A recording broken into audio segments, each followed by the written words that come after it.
Alden Richard update yan sa post ni KitKat Adventure. Updo ni Alden sa Santa Rosa yung magbubukas sa December. Wow, ang ganda pa nga ng gawa, oh. Para ka lang nasa Bigan City. Yan, napaka-unique. Yan, abangan niya sa December, kaso wala pang exact date ng kailan. Saka ito, spotted si Alden just sa Rizal. Yan, nag-ride pa nga si Alden. Yan, no? Yan, gwapo pa nga ni Alden. Sabi dito sa post, yan, no? Just siya sa Palo Alto Baron. Yan, Rizal, sabi, yung tipong pagod na pagod siya pero never naging haggard. Sana all, nakapag-cute pa nga. Ay, na-meet na rin kita in person para kang nakapilter kahit pawising ka pa, yun, no? Saka ito, wagi rin ang pulang araw sa 47 Catholic Mass Media Awards bilang Best Drama Series. Yung congrats, takas ng pulang araw.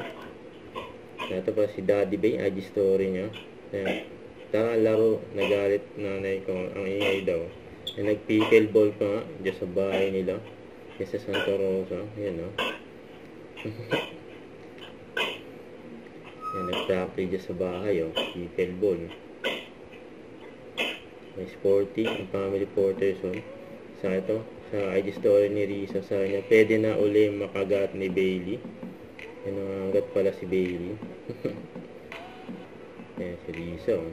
Si Angel naman, I just post niya sa Instagram, sabi, copy date.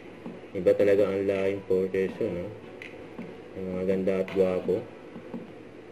Don't forget to subscribe, click the notification bell for more update. This is Richard the Action Vlog. Stay tuned for more videos. See ya.